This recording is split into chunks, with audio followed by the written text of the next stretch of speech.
Donnie and Dolly. The team is supported by ableauctions.ca. Closing your business? We can help. And King of Floors, your vinyl, laminate, and engineered flooring superstore.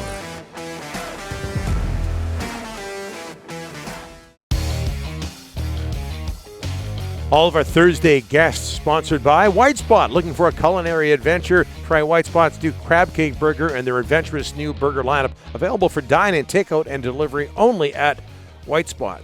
Delaney's OK Tire and Langley inbox from Brian in Nanaimo. How often do head coaches go to playoff games not involving their team? Well, not very often.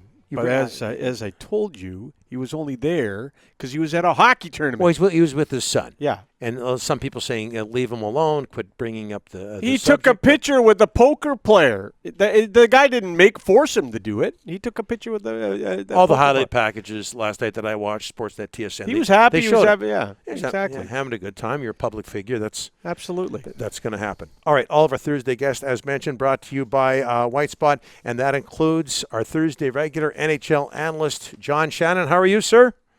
Great, boys. You? Very well. Good. Very well. Habs over Vegas, 3-2. What was the difference for the Habs in game in game 2 versus game 1? I actually think it is going to sound rather vague, but I think commitment. I think when you saw the return of Jeff Petrie, obviously not at 100% and got almost 21 minutes out of him, and the domino effect that has on the blue line. Shea Weber last night was an absolute monster. Mm-hmm. Absolute monster.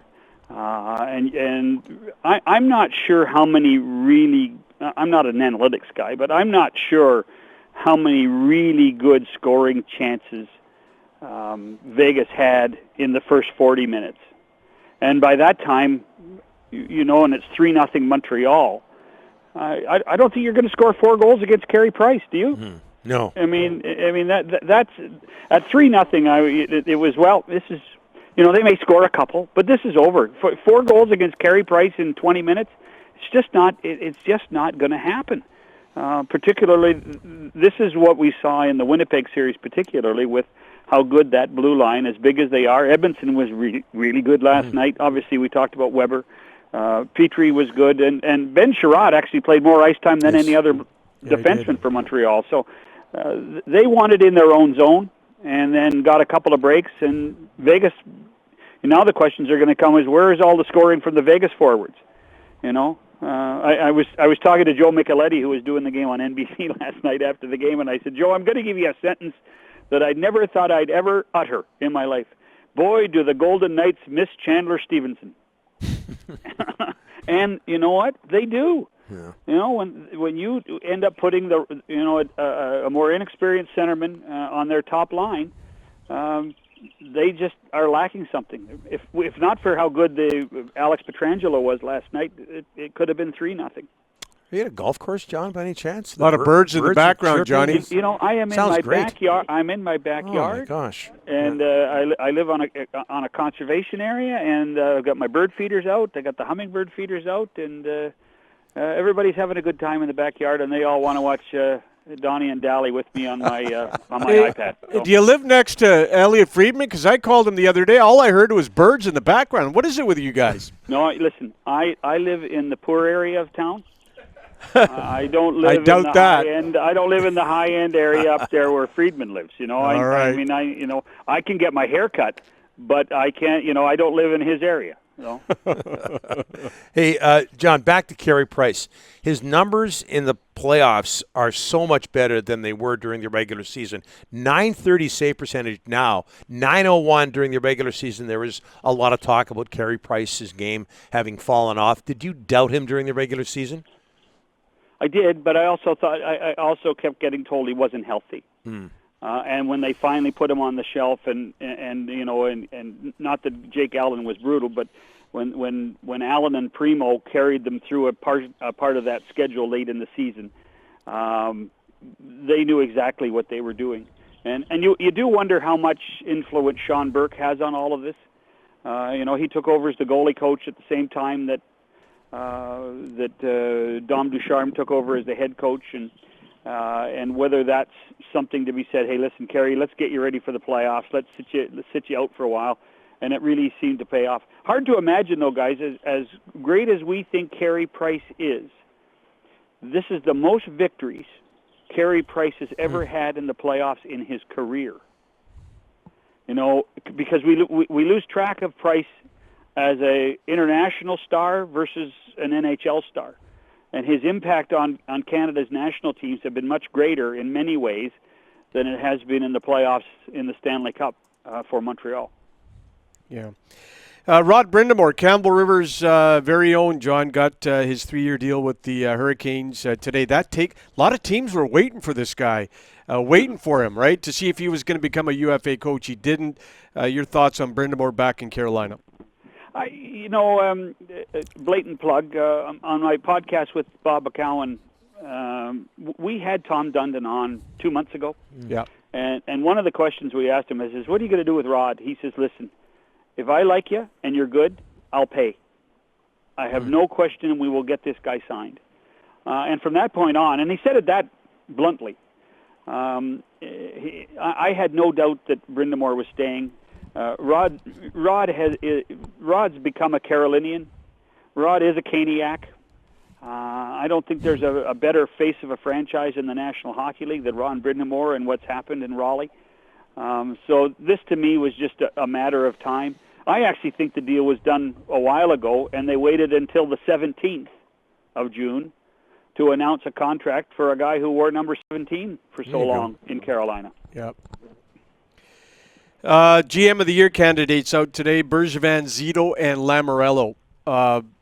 John, for me, Lou Lamoriello's got to be one of the best GMs of all time. I mean, everywhere he goes, he just it turns to gold. And look what he's done with the Islanders since he left with the Leafs. Him and Barry Trotz, great 1-2 combo.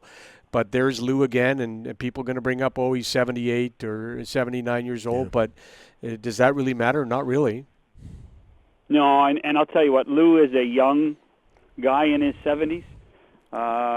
One of the great things of being as old as I am, Rick, I've got to know a lot of people pretty well, and Lou is one of those guys. If I phoned Lou today and said, Lou, I'm in trouble, I need help, Lou would help. Yeah. And if you talk to any of the players in the Jersey, particularly the Jersey time, and I think some of the older players in the Maple Leaf time, they will tell you, this guy has my back. This guy is in my corner, for not just for my career, but for my life.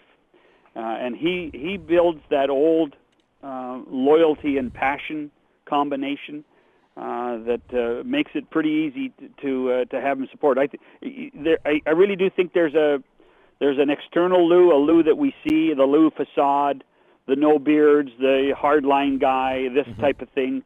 And then when you get to know him, there's the real Lou that you'll go to the wall for every time because you know he'll go to the wall for you. And that's why he's stayed around as much as he has, and that's why I think people trust him. And I think that, when the Islander ownership needed to make a change, it was pretty obvious that Lou would be the guy that would turn things around. And now they've got the new building almost finished. They're going to be sold out there in October, which is fantastic.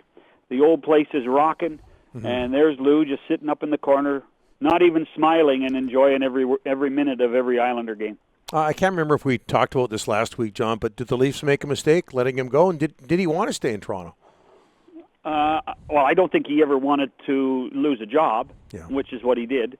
I think he really enjoyed his time here in Toronto because as much as being with the Devils was good and winning the Stanley Cups, it does speak different to living and working in a Canadian city.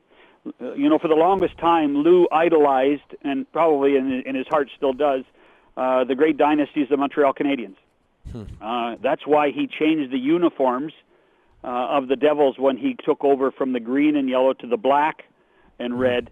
And if you look, they looked very similar to what Montreal's did, particularly their white sweaters. He idolized Sam Pollock. He idolized what the Canadians and how the Canadians held themselves. And I think he thinks that that's what he's trying to instill in everybody. He would have done a marvelous job here in Toronto. He would have. I don't think there's any question. But at the same time, I think Brendan was in a tough corner. He had to worry not about the next 3 years. He probably thought he had to worry about the next 10 to 15 years, and he thought Kyle was a better person to do that for the next decade and a half. Okay, Mr. Television. I always like to ask you a television-related question. As you know, John, U.S. ratings for Game 1 between the Habs and Knights below 1 million viewers. How do you read? What do you read into those numbers versus the lucrative contract the NHL has signed with ESPN and TNT? Well, it's difficult to discount the fact that half of the teams in the game aren't playing in your country. There is something to be said for a Canadian team playing on U.S. television. There just isn't that identification. Yeah. The other thing is, and I'm sure NBC fought for this to get an earlier start time. 9 o'clock Eastern time is not the greatest start time for a hockey game. So those are two curveballs against you. But at the same time, NBC right now, it's funny what's going on. NBC right now is in the midst of all of its promotional tools for the Summer Olympics. And they're also carrying on a number of their channels a ton of Olympic trials that the ratings are through the roof, Donnie. Through the roof. 3 times more people watched the gymnastics Olympics trials than watched the hockey game. Johnny, the wrestling, the WWE wrestling had more. That's money in that, but tell you what, Rick, the WWE. If you're a TV network, that's money in the bank. It's money, absolutely. Money in the bank. Money in the bank. You know, it's one of the reasons why the Score for years and years was a moneymaker, was because they did a great partnership with wrestling, and that's just a fact of life. Next Thursday, John. Thanks so much for this. Appreciate it. All right, say hello to Paul Dolan for me. He's a good man. Well, yes, 11 o'clock. Thanks, John.